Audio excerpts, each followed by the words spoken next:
Mesdames et messieurs, bonsoir et bienvenue dans ce journal de Star 21 TV, les titres de l'actualité. Présentation ce mardi à l'Assemblée nationale des projets budgétaires des ministres de la Justice et celui de la décentralisation devant les députés. Cheikh Sako et Bourema Condé ont tenté de défendre leur projet de budget pour l'exercice 2019.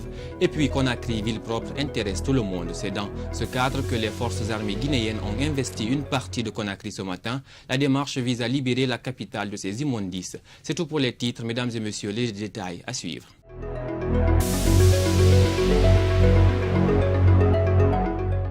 La ville de Conakry a été très tôt investie par les forces de sécurité guinéennes. Cette fois, ce n'est pas pour un maintien d'ordre, mais plutôt une vaste campagne d'assainissement. Ces corps habillés se sont retrouvés dans tous les grands carrefours de la capitale pour débarrasser la ville de cet tas d'immondices. Aliou Diallo a suivi leur pas dans la commune de Matoto. Des pelles, des picasses, des charrettes et autres instruments d'assainissement dans les mains de ces corps habillés en action. Ils ont investi très tôt ce matin les rues de la capitale pour assainir la ville. À chaque fois que l'autorité supérieure a besoin de nous pour donner un coup de main à notre population, alors on est fin prêt. Parce que la propreté, ce n'est pas l'affaire d'une seule personne, c'est l'affaire de tous. Bon, mais ce qui est un peu déplorable, c'est que quand nous donnons des exemples pareils, aider la population civile à assainir la ville, il faudra qu'elle-même s'engage davantage pour au moins pérenniser ce que nous donnons comme coup de main. Cet acte civique est aussi apprécié par les citoyens. Comme pour dire, chaque action de l'homme contribue à l'évolution d'une nation, d'où qu'elle vienne. C'est une bonne, excellente initiative qu'il faut encourager. Si ça pouvait encore continuer pour toute la ville de Conakry, ça serait très joli pour le pouvoir actuel. Parce que la ville est... Non, c'était dégueulasse. Y a-t-il eu une coïncidence? En tout cas, sur les lieux, d'autres jeunes sont également dans l'esprit de rendre la ville plus attractive. Ce qui nous a motivés, c'est la venue de nos chers amis, les migrants retournés, les migrants guinéens retournés au pays. Alors nous avons mis au point une activité pour pouvoir les réinsérer dans la société. Cette intervention des forces armées est consécutive à celle menée il y a 3 jours par l'administration publique à Conakry. Toujours dans le même cadre, des unités de la police, de la gendarmerie et de l'armée ont procédé également dans la matinée de ce mardi à l'assainissement de la commune de Ratoma. Une lutte sans merci des forces de défense et de sécurité contre l'insalubrité de la capitale guinéenne. Le point avec Ba Mamadou Alpha. Après plusieurs campagnes d'assainissement de la capitale Conakry, la Grande Muette apporte elle aussi sa contribution. Le ministère de la Défense et de la Sécurité ont déployé des agents ce mardi sur l'axe Amdalaï-Sonfonia pour libérer ce tronçon de cet tas d'immondices. Les actions civilo-militaires constituent une de nos priorités.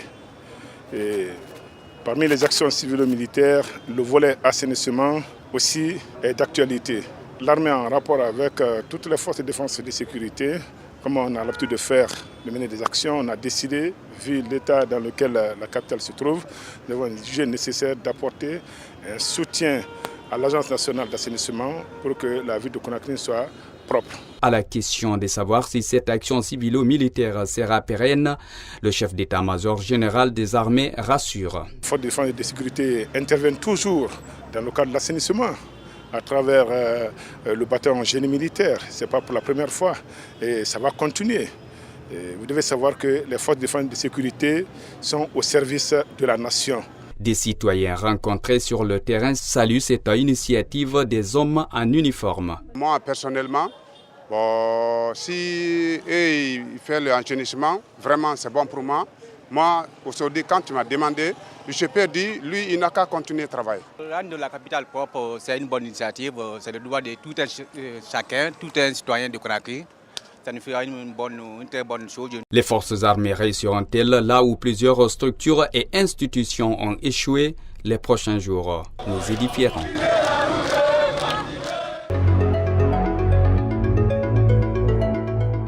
Direction le Parlement où le ministre de la Justice, garde des Sceaux ainsi que celui de l'administration du territoire et de la décentralisation ont procédé ce mardi à la présentation de leur projet budgétaire pour l'année 2019. Un exercice annuel qui permet aux membres du gouvernement d'égrener les difficultés auxquelles sont confrontés leurs départements, mais également les priorités. Oumar Sow, compte rendu. C'est aux environs de midi que cette plénière a commencé. Au terme de l'appel nominal, sur les 113 députés inscrits, seulement 73 ont répondu présent. Le ministre d'État de la Justice, garde des Sceaux, a tout d'abord rappelé le rôle et la mission de son département avant de déballer le projet de budget de son département au compte de la loi de finances initiale 2019. Le titre 2, c'est-à-dire les salaires, traitements et salaires.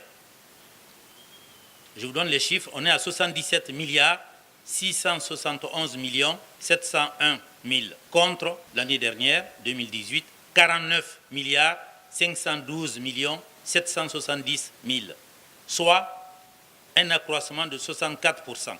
Le ministre de l'Administration du territoire et de la décentralisation, quant à lui, a présenté le bilan des activités réalisées en 2018 avant de soumettre à son tour son projet de budget pour l'exercice 2019.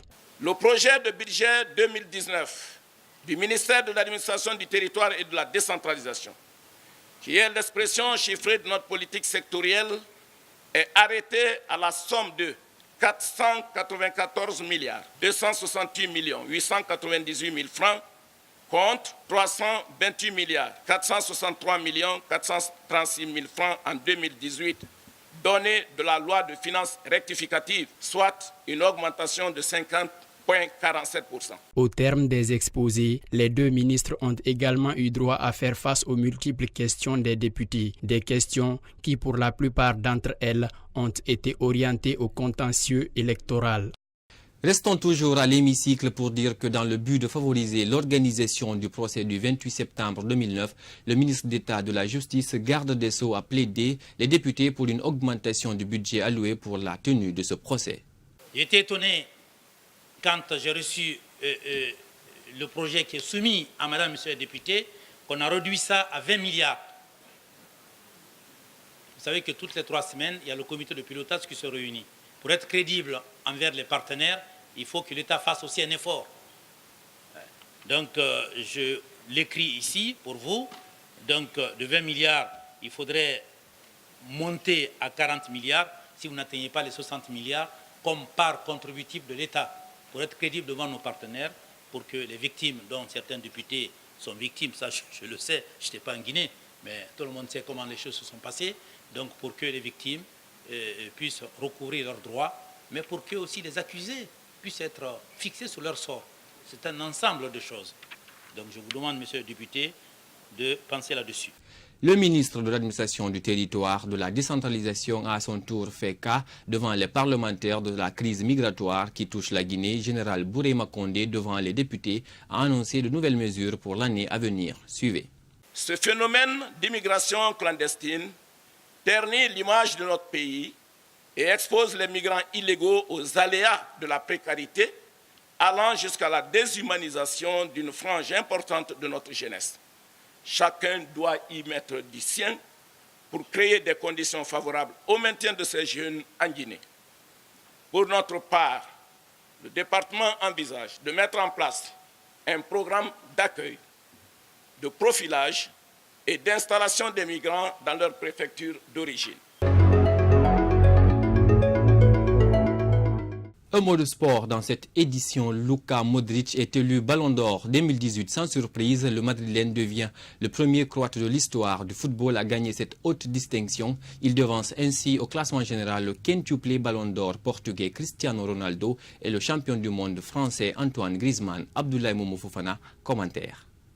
Le monde du football s'était donné rendez-vous ce lundi en France pour la remise du 63e Ballon d'Or. Après 10 ans de règne sans partage entre deux extraterrestres, à savoir l'astre argentin Lionel Andrés Messi, qui l'a gagné en 2009, 2010, 2011, 2012 et 2015, et la machine portugaise Cristiano Ronaldo en 2008, 2013, 2014, 2016, 2017, le moment était venu pour un nouveau phénomène de se glisser dans la cour des grands. Vainqueur de la Ligue des Champions en 2018, finaliste malheureux de la dernière Coupe du Monde et vainqueur de la Super Coupe d'Europe avec son club de Madrid, Luka Modric, qui au fil du temps est devenu l'un des meilleurs milieux de terrain du monde, partait largement favori. Mais il fallait surtout compter sur la machine portugaise qui s'est glissée à la dernière minute du vote dans le top 3 en compagnie du Français Antoine Griezmann, qui a gagné l'Europa League avec l'Atlético et champion du monde avec la France. Il est 20h. Le prix qui récompense le meilleur jeune est remis à Kylian Mbappé. Le prix de la meilleure joueuse du monde est gagné par la Norvégienne Ada Hegerberg qui évolue à Lyon. L'heure avance, la température monte. Le moment tant attendu est arrivé. Le moment pour France Football pour désigner le 63e ballon d'or est arrivé. Sans surprise, Luka Modric est élu avec 753 points et devient le premier Croate à gagner le ballon d'or. Il est suivi par Cristiano Ronaldo et Antoine Griezmann. Voici le top 5 du ballon d'or France Football 2018. Premier, Luka Modric avec 753 points. Deuxième, Cristiano Ronaldo avec 476 points. Troisième, Antoine Griezmann avec 414 points. Quatrième, Kylian Mbappé avec 347 points. Cinquième, Lionel Messi avec 280 points.